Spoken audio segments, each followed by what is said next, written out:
listen. Never in my life associated the word boring with baseball. We know what's up. Me? Yeah. Famous? Yeah. And I'm like giddy over there smiling like, we're about to win this shit. Did everyone give you crap? Give me a good host story. I'm not picking it up. We both love the game. We talk about it every day. Getting on baseball. Having some popcorn, you're fooling around your phone. I'd have to wait in line for 3 hours. Hang on, because it's about to be a wild ride. As I was strolling through the streets of Atlanta, I said, there's nobody in the planet Earth I'd rather be talking to than Sam Dykstra. And there, lo and behold, there Sam appears, MLB Pipeline. And then I woke up a few days later. I said, there's no one I'd rather talk to than Sam Dykstra. Lo and behold, here he is on the podcast. I mean, so basically the lesson is that there's not a day that goes by which is like nobody I'd rather talk to than you, Sam. So thanks, Rob. It was good looking up from the Coca-Cola Roxy from my draft fugue state. And just seeing you emerge from the mist. It was and so you were witness to me. I don't know, if you could sense my anger / surprise. I think Jonathan Mayo, I couldn't tell you if it was because you were sitting next to Jonathan Mayo, and I couldn't tell if it was you or him who revealed to me the thing that just ruined my entire day. You know what it was? Oh, of course, yeah. The fact that there were no players. There was no prospect, no players, no, not a single player. Went to the draft. Oh, I was just because Sam, I had spent the previous month on this sort of crusade, this passive aggressive crusade, talking to interviewing Christian Moore, who was there day before, interviewing JJ Weatherholt, who was there the year before, interviewing guys like Chase Burns, who wasn't there. Braden Montgomery, who was there the year before. Basically what I was saying, trying to get these guys to say was how awesome it was to be there, right? And I'm like, okay, well, my motivation and my impetus of saying, hey, you know what? I'm going to get people there on my own and make this into something just fell so flat. And so can we just get to the point now, Sam? I'm sorry to begin this with my own rant. I apologize. It's okay. It's all right. Go for it. Can we just, after what we saw at the draft, at like you said, the Roxy Theater, which was a great setup, much better than the rodeo place the year before. It was a great setup, right? So after we have gone through this, where no players show up, can we please MLB, give it up. Give it up. That this is not going to be a centerpiece thing, that this is not a good idea to put this in the middle of the trade deadline at the All-Star game. The whole idea, the whole impetus for it, I've used the word impetus twice now, that's terrible. But is that they were going to make this as a centerpiece thing for the season, a big event, and it's done the exact opposite because nobody who was there can say that was a big event because it was at the Roxy Theater at the All-Star game. Your thoughts? Yeah, I mean, listen, this is going to be selfish of me just because the timeline for me is better if it was back when it used to be, when it was at MLB Network and Secaucus. It's a better TV product at the draft. It gets wrapped up into everything. I get that. It was a cool TV studio to be in for the night, but when the draw for us trying to capture social content is the bat wall with guys' names on it instead of the guys themselves getting to react. It doesn't work as well in the room, and it doesn't work for a lot of reporters trying to get, you're getting on Zoom calls. You're not getting on in the moment reaction. I would have thought last year, Braden Montgomery, you mentioned him, him being there in a cast. Oh, wheeling himself around. I'm like, yeah. Yeah, that would have been the example to be like, hey, you can do this and have fun with it, and it is worth it to be there for it. But, players want to be around bigger families. They're, in some cases, being advised by agents that you are giving up leverage. If you How is that? Can I not interrupt? And that was the word, right? That the agents were like, don't do this, especially the Boris guys. Don't do this because of leverage. Okay. Can you explain that to me? Can you explain this? How this? I would think it would be the exact opposite. That you get out there and by the way, I would love to be that one player who showed up. You know how much publicity, good vibes you would get? Yeah. We Yeah. were, we were telling a story, or Jonathan Mayo was telling a story the other day of covering the draft years ago when it was in Secaucus, and the one guy who showed up was the New Jersey boy, Mike Trout. If only we'd ever heard from him again. Oh, wait, we I have. know. I know. And that's how the world got to know Mike Trout for the first time, was he was the local kid who showed up and got drafted by the Angels in the first round. I think it's a great marketing opportunity. There's so many other things going around All-Star Week. You get to show up, you get to be seen. We see it with kids in the high school home run derby, who are juniors. They're juniors going on to seniors, so they're not draft eligible yet. But yeah, I think it would have been a great opportunity. Like, what is the future of this event? We'll have to see. Everybody I talk to away from MLB kind of agrees, like the sweet spot is during the College World Series, Mhm. like in Omaha. You get guys who are playing in Omaha who will already be there. They'll be surrounded by teammates, surrounded by family. That would be a really cool TV event. And it helps pump up the college game, which is obviously on the up and up now. Guys, or fans have more opinions now on Cade Anderson versus Liam Doyle than they would have 5 years ago. So, like, let's play into that one baseball atmosphere a little bit. But yeah, it was disappointing to have zero players there. The event itself was still fun. We got tons to talk about out of it, and Yeah. Cost the me prizes seven up top dollars and for all a that kind club of stuff. $7 Yeah. for a club soda, though. I mean, it's But like, we'll see where it goes from here. It was a disappointing dip in players for sure. all right. Well, enough of my complaining.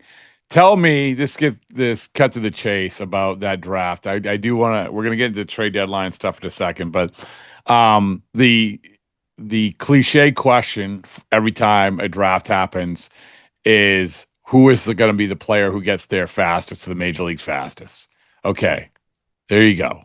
For you, who do you think? Well, the going answer going into this was whoever the Angels take it to, right? Yeah, Like that's that's why fair. they were. That's fair. Yeah. That's just their history, is they tend to take players. Christian Moore, who you mentioned earlier, like they love taking guys who can rush to the majors. And Tyler Bremner, who they got, was one of the biggest shocks of the draft. But to his credit, at UC Santa Barbara, really ended the season strong. I think the first half of the spring, everybody kind of got off him because he was seen as the top college arm in the class. The breaking ball wasn't playing. He had the fastball and the changeup, but like all the pieces weren't there. So a lot of people got off that train. Maybe the Angels saw something in that second half of the season there at UCSB that was like, all right, no, this is the Tyler Bremner we saw in 2024 and earlier than that. And we think we can push them aggressively. I think that fastball changeup could play pretty quick. If I had to take somebody who's going to get there quickest, I think it might be Liam Doyle, the number Mm. 5 pick to the Cardinals. I was on St. Louis radio this week. They asked me how soon he could get up there. I'm not going to say it's going to be like a Cam Smith level rise and he's going to be on the opening day roster, but second half of next year, sure. I mean, that fastball is electric. It's going to play anywhere. He's got a splitter to play off it, a slider, a cutter. All the pieces are there, and he plays with energy. And I think that's going to dominate. If he starts out at Double A, I think that's going to work really well at Double A, and the stuff itself is probably already Triple A quality.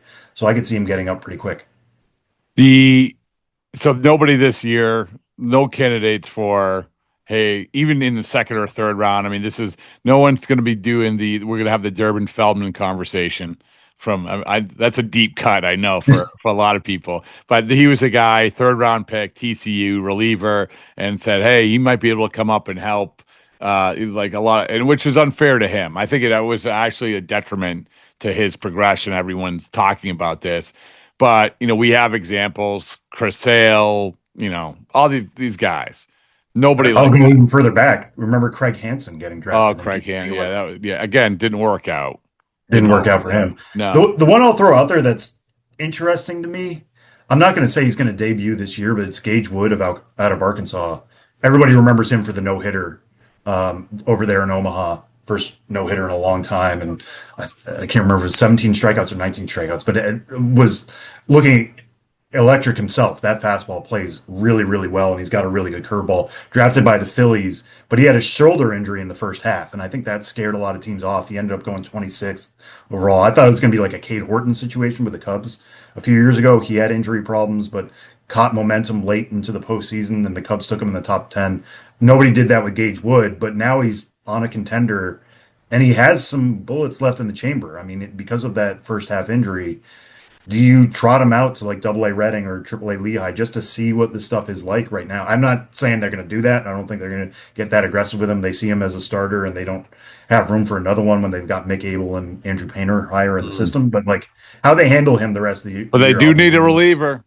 I they mean, do need a reliever. Yeah. right? I mean, I, we gave examples of plenty of guys who just came out of nowhere. David Price, I think, see, was his draft year? I know he emerged for the last 5 regular season games, and then boom, he becomes a postseason superstar. And there's other guys like that. So yeah, there's plenty of examples. But it's funny though, Sam, because guys are getting to the. It feels like, as we have seen from last year's draft, you have more guys potentially getting to the major leagues before the All-Star break the year after their draft, but we're not getting that dynamic. We're not getting hey, we're gonna come in and save the day for as a reliever, even though we know you're a starter for a postseason run. Yeah, it's not quite working that way now. No. And one thing I'll say about this class too is like a lot of those guys who have come up quickly, your Jack Cagliones, your Nick Kurtzes, those are college bats. And what is this weakness of this class is college bats. Mm. Ivar Arquette is like the best college bat in this, and there's still enough offensive questions. And will he stick it short? I think he will. I mean, he's going to be a big shortstop, but I think the Marlins aren't in the rush that some of these other teams are.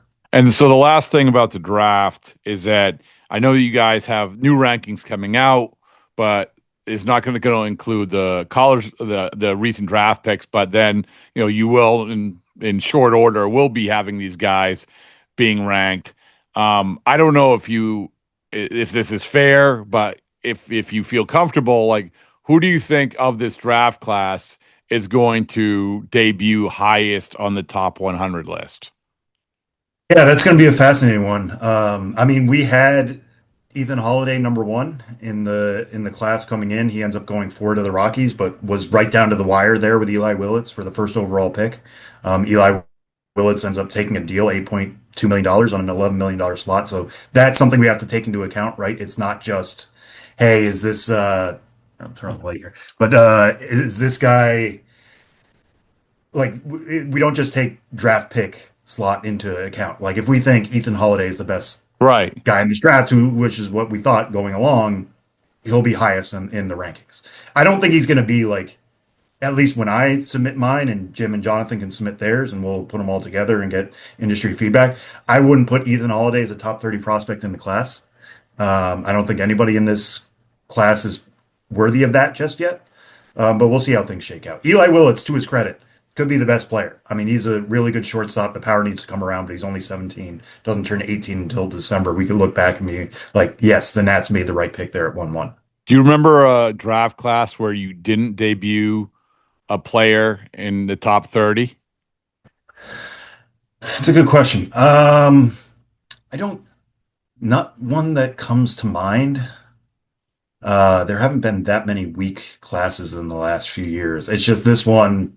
If we're grading it on a 20 to 80 scale, it's a 45 to me. Mm. Like I like the college arms a lot, and obviously one of the stories of the draft was there are a ton of high school shortstops, not many of which are going to stick at shortstop, but you can call them whatever you want right now. I just don't think that it has that true star that's like, this guy's well-rounded. He has everything going for him. There are 0 question marks. There's nobody in that class that's quite there. And that's what you need to get into the top 25 because you're comparing it to guys with pro success already. I think we should grade more things in life on a 20 to 80 scale. Like I put your t-shirt you're wearing at like a 65 right now. Oh, thank you. Thank you. Yeah. I mean, Spurs. Yeah. But I think it's such an underrated way of doing things. I think if we live in this world, we shouldn't be hypocrites, right? Let's judge everything on a 20 to 80 scale.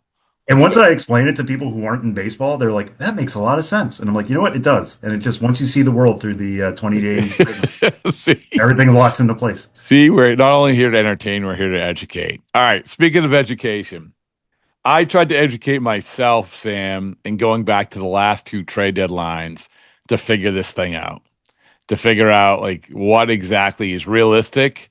And because I think that when we get to the trade deadline, we have this pie in the sky oh, this is going to be huge trades and doing the fake trades and all of that. But we have to be realistic about it. Number one, guys in the last 2 years anyway, prying the big Dylan Cease, Garrett Crochet guy, it doesn't happen. It doesn't happen because the teams, they're playing on the desperation of the other teams. And I'll use Crochet as an example. Last year, obviously, he had 2 more years after last year, so he had 2.5 years. But they're asking for from the Red Sox the Roman Anthony and the Marcelo Myers of the world, and then they get to the offseason and they don't end up with those. But there's no problem in asking. Dylan Cease the year before, you talked to whether, all these contending teams, Arizona desperately needed a starting pitcher. And they couldn't. You just get to a level where you can't give up Jordan Lawler and like the rest of your top prospects for this guy, because these teams don't have to trade.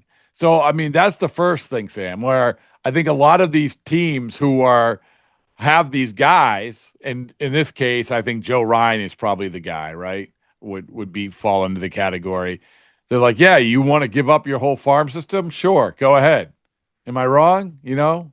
No, that's right. I mean, some of the packages I was hearing for Garrett Crochet last year, on top of the Red Sox piece you mentioned. I mean, there've been stories out there about the Phillies being involved and the asks that the White Sox kept adding to what the Phillies were offering.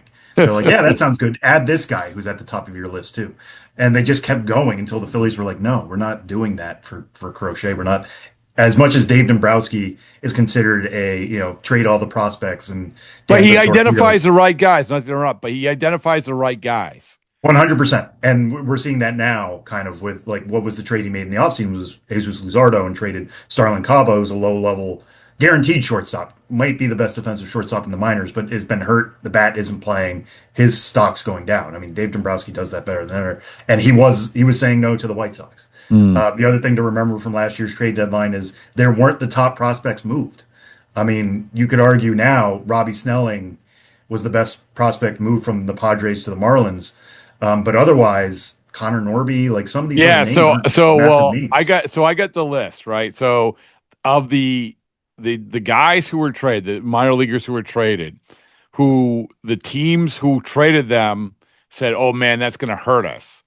Kyle Stowers is maybe number one, right?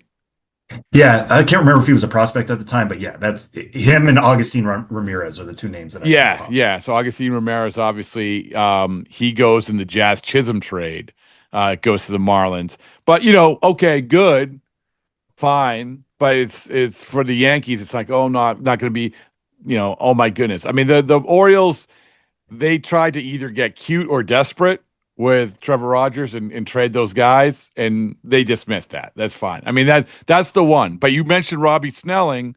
That was the Tanner Scott trade. And you look at that deal, okay, Tanner Scott was the best reliever on the market, I think, right? Perceived? Yeah. The closer that everyone wanted. Robbie Snelling, Adam Mazur, Graham Pauley, Jay Beshears. Probably mispronounced 3 of those names, but that's okay. But the point is that, okay, Robbie Snelling, fine, I guess, but it's not. And then, I'll give you, and then I'll give you a couple. So Tanner Scott was a rental. I'll give you another rental as long as we're on rentals. Kikuchi, right? Remember when Kikuchi was traded? I think and correct me if I'm wrong, I think a lot of people were like, wow, ooh, man, the Blue Jays did really well. Yet, Jake Bloss is got TJ right now, and really didn't do well out of the gate. And then you got a couple guys who are going to be probably major or have been major leaguers, and Will Wagner and Joey Loperfido, but they're up and down guys, and I don't think they're guys like, oh my goodness, I can't believe you gave up those guys. So let's start there. I mean, there's not. I judge it, Sam, by are those teams going to be like, oh man, I can't believe we traded this guy. That's going to really hurt. And there's just not a lot of them. There's not a lot of them, and it's just a lesson in prospects, right? Like we go through this all the time. Is that we think so many of these guys could be good based off but the major leagues are really hard. And some of these guys like Will Wagner, I remember going into last offseason thinking like, well, he could be the future second baseman or just plug him in somewhere on the infield for Toronto. And it hasn't really worked out that way, even though they're working out everywhere else. So like the Blue Jays are fine. I Yeah. think they would have hoped that Jake Bloss would be a rotation mainstay by now, and not only replacing Kikuchi, but getting him long term. And then, like you said, hasn't been good after the trade, and then had Tommy John. It's going to be a while. He's going to drop in our rankings a bit. I think they've soured a little bit on what he could be. There's still some supporters in that organization of Jake Bloss, but like it's going to be a while until we see exactly what he can be. It was amazing last year to see teams go for quantity over quality. I'll be interested to see if that happens again this year because you look at some of the teams that are buyers, like the Chicago Cubs. They have Owen Caissie, who's major league ready in the outfield. Like the guy's played 200 plus games in AAA dating back to last year. He should get a major league shot, but their outfield is too crowded. There's no spot for him. He would make for an attractive asset in a trade. But do they pull the trigger on him or do they preserve that depth and trade some of these other pieces? That'll be fat. The Kevin Alcantara, the same system, But lower down as a top 100 prospect. But your point's well taken about teams saying, "Hey, like I'll come back to it." Is when you trade a guy, yeah, you don't ever want to trade a guy. You value teams value their own guys more than anybody else because they've drafted, they developed them, everything else. But is that really going to hurt you? You know, with Caissie, like, is that really going to hurt you? I'll give you another example from last year. The Dodgers. The Dodgers, you know, at the deadline, they go out and get Flaherty for Tyrone Lorenzo, right? Correct. I think he's the fifth overall prospect right now for the Tigers. And Trey Sweeney, you know, okay, he's a major leaguer. He's 595 OPS, fine. But neither one of those guys, the Dodgers would say, "Oh, I really wish we had him." Like I can't imagine. And then the other deal that they make is a three-way deal. They get two key guys, Tommy Edman and Michael Kopech, and you know they're giving up Miguel Vargas, Darrell Perez, Alexander Albertus. I mean, my point is that whether it's the Dodgers last year or what you're talking about with the Cubs, I don't. For executives and for front offices, they just got to be understanding that it's okay if a guy makes the major leagues. It's okay. You don't have to win the trade by 90%. Because look at these examples. Did it hurt you? I mean, the Dodgers won the World Series because of these guys? yeah, it's the ultimate flags fly forever argument, especially in the Dodgers case. But Tyrone Lorenzo is the one who I would say would hurt, but he's had a down year this year, and he's a catcher in an organization that's struggling to get at bats for Dalton Rushing, who's a superior catching prospect and always was to Lorenzo. So yeah, you trade from that depth if you get in that position. And the Cubs are kind of there now at the top level of their system. It's not deep beyond the top 100 prospects, but they've got tons of top 100 names that they could deal, and I don't think it would hurt a bit because they've got PCA in center for a long time. They've got Dansby Swanson signed up. They've got the pieces to compete for a while. They don't need to necessarily rely on young talent moving forward. They should be kicking this into gear. All right, so I'm going to give you some trades, some names from last year, and you tell me if you feel like that these will hurt. Like if you say like these guys are going to be like, let's say like all-star, almost all-star levels, or who you're the highest on. We'll start with a guy who we've talked about probably is the highest end controllable pitcher from last year trade deadline, Zach Eflin. So he went for three guys: Matt Horvath, Jackson Bumeister, and Matthew Edsel. None of these guys have cracked higher than the 13th spot in the Tampa Bay system. Any of those guys, you're like, man, they're taking off. No, I thought Baumeister would have taken off more with Tampa Bay, given what their pitching pipeline usually is. Horvath's not in our top 30 now. Edsel probably going to drop out when we get more draft picks. Nobody in that trade, I would say, is certainly at an all-star level. You hope maybe Baumeister becomes a number 4 or 5 starter, but that's his ceiling. Okay, here's an interesting one. You had Lane Thomas. Obviously, he was a guy who goes to Cleveland. They needed, or that was a little bit of a surprise because they needed pitching, but they get Lane Thomas. Alex Clemmy, who is a guy who was in the futures game, along with Rafael Ramirez and Jose Tena. Again, my apologies to all these families if I'm mispronouncing the last names. But Clemmy is a guy, he's in the futures game. He's in high A right now. Could he potentially, of these names that we're talking about, could he potentially be that guy or one of these guys that ultimately emerge like, oh, I remember him. I remember when Joe Ryan was traded for Nelson Cruz, like that sort of deal. I think he could be. His ceiling is immense. His control has continued to be a problem. He's walking, I want to say, like around 5 to 6 per nine. But the stuff is really good. The slider, he's got his consistent shape on that. I talked to him in Wilmington a few weeks ago. He's moved more towards a sinker that seems to be working for him in terms of getting swing in this. He's always been young for the class, so he's got tons of ramp up time. I could see him being a top 100 prospect at some point, but if the control is never really there, then the bottom falls out of him pretty quick. So it's a wide range of possibilities for Alex Clemmy. Could be number two, number three, could end up being a long reliever that you're just hopeful that, throws enough strikes to make it work. Okay, so another one, San Diego gets their two relievers last year. They got Tanner Scott. They also got Jason Adam, who was under control, another all-star this year.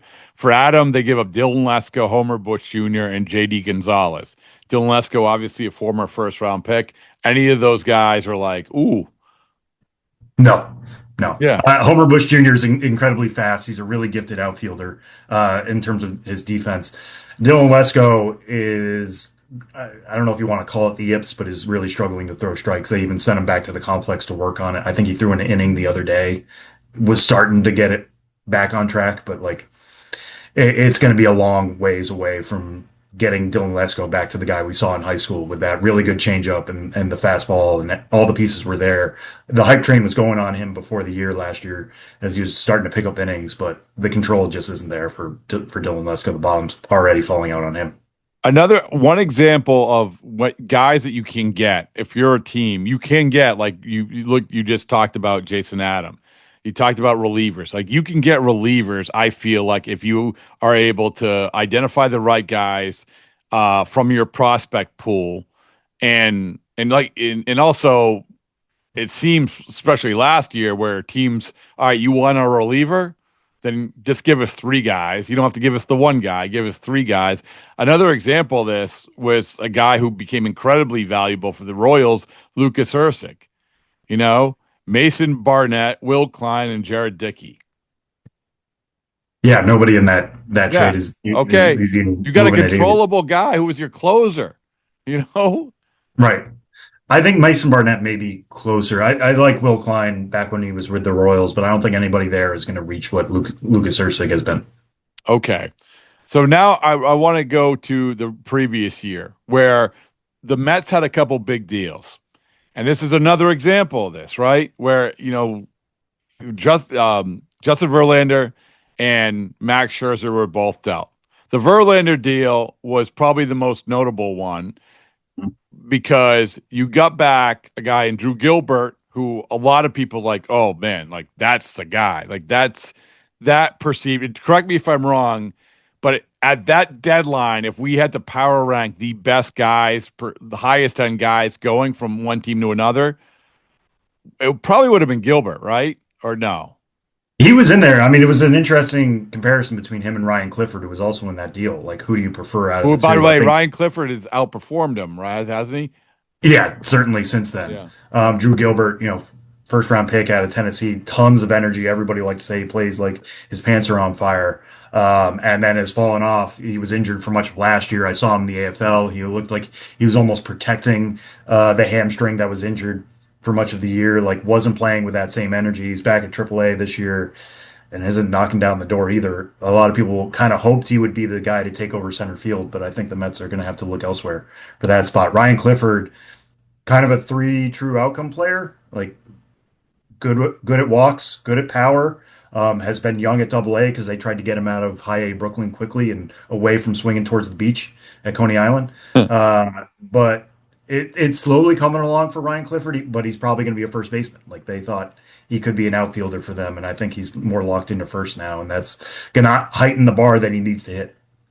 Another example of a team that embraced, say, hey, listen, we're going to go for it, and we're not going to worry too much about our prospects being good or bad. Well, that's an overstatement, but still, the Rangers back in that year, where early on, one of the earliest deals was Aroldis Chapman and they give Cole Reagans, which I'm going to get to that in a second. But they got Scherzer for Acuna, and Acuna like is in a lot of people really like, oh my goodness, you got Acuna's brother. Everyone's excited. The Mets people are excited.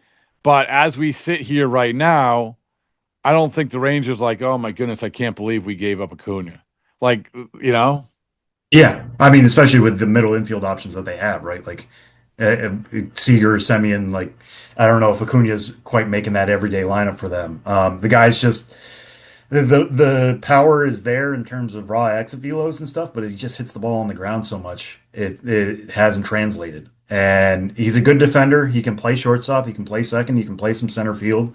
But with that chase rate, he's not getting to it the power the way we had hoped. I mean, one of the most popular things during that deadline was putting Luis Angel's stance next to Ronald's and just being like, they're the same hitter. yeah, No, they're not.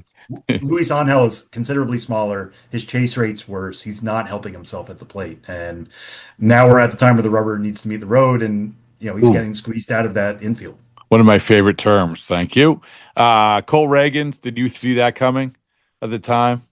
I thought it was a fascinating one. I want to say we talked about that at one point We because I was like, did. they believe enough in the I fastball. was like, if you looked at, listen, I didn't scout Cole Reagans, right? So when they made that deal for Cole Reagans, I was like, oh man, they didn't really get much. Kansas City didn't get much back for him, or it's like in like Cole Reagans, yeah, he's like a first round pick, but he hadn't really produced.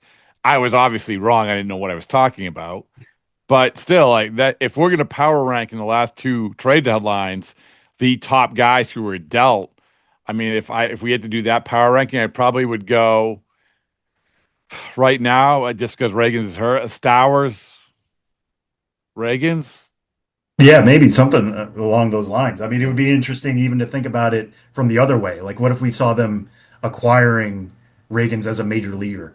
Like, where would he rank in the guys who have been traded? Would Yeah, he be up there with a Scherzer and Verlander, given how good he's been, instead of viewing him as a prospect, viewing him as an actual major league asset to be acquired? Yeah, it was clear Kansas City valued him as a starter. That's worked out to their benefit so far. But yeah, that was such a fascinating one. yeah. All right. Lastly, I appreciate your time as always. Um, lastly, this is an unfair question, but I'm going to ask you anyway. As we approach the trade deadline, what prospect, what minor leaguer do you feel like could possibly be dealt, or you're really, really interested to see if they're going to be dealt? And a lot of people say, oh, well, that's it's an obvious question because you just go down the rankings. Well, no, I mean, these guys, for instance, that if when teams were being asked about the Garrett Crochet deal, there are certain guys that aren't going to trade. There's just some guys that aren't going to be traded. But you Right. probably got a sense for guys in your top 20 list or whatever it is to say, hey, I can see that guy being dealt at the deadline. And when they are dealt, I am going to ask you how good he is. So anyway, who is that guy? Um, I mean, Caissie is the one we mentioned earlier, so I'll mention one of the other ones that we talked about for the Cubs is Kevin Alcantara, somebody who debuted with Chicago late last year, already on the 40 man. There just isn't the space for him. He has above average power. He doesn't have the power that Caissie does. So now we're not even talking about him being like fourth on the outfield depth chart. He's like fifth or sixth. And he's hanging on to top 100 status. Listen, he's 6'6". He covers a lot of ground in center field. He's a really good runner, but he's got nowhere to go, and his stock is slipping a little bit. Like he's still kind of clinging on to top 100, but if a scout came to me and said, "Yeah, we're kind of out on him. We don't know if the approach is going to work," I wouldn't be surprised at it. And that kind of reminds me of some of those Padres moves that they made last year with Snelling and with Dylan Lesko, like or Tyrone Lorenzo with the Dodgers, like guys who are supremely talented but coming down. Normally, you want to sell high, but if you're selling after the crest, how does that going to go? I think Alcantara fits that category. So I'm going to be fascinated how the Cubs deal, they've got 5 top 100 guys right now, but I think Alcantara or Caissie are most likely to be moved. How about Painter? I think the Phillies value him too much. I know AAA has been a struggle for him so far. They at the beginning of spring circled July-ish as the time he would come up, and here we are firmly in July. There's no ish about it, and it doesn't seem like it's happening. Right? Like I think his ERA is around 5 at AAA. This stuff has been okay. I think they don't want after 2 years of watching this guy rehab in their system and trying to build him up and hoping he could be their ace. I don't think they're going to exactly cut bait now. More likely to be traded from that system might be like an Eduardo Tait, the single A catcher of theirs, who's kind of in that mold of Starlin Cabo we talked about before. Power's really good, but you never know what can happen with catchers, right? They can get dinged up pretty easily and things can fall apart. Mick Abel, who has been in the majors, might be tipping pitches, but I saw him last night. Really good at AAA Lehigh Valley. He seems to have figured that back around. They can deal from some starting depth there, or like an Arun Escobar, second baseman for them, who just moved up to High A, on the upswing now. Has been up and down. Like had a really great start, then got cold again, then got hot again. Now is at High A. Those three I would see as more likely to be traded from the Phillies. Oh, Dabrowski, like we said, really, really good. Really, really good at identifying guys. It's like everyone can say how he guts farm systems. Well, I screamed this from the mountaintops. He doesn't. Like he does. He doesn't get the depth of farm systems, but when he trades away guys, not a lot of them really come back to burn him. So, by the way, we're gonna make it up the t-shirts. There's no ish about it. That's excellent job by you. All right, hey man, thank you as always. I appreciate it. Yeah, thanks so much, Rob.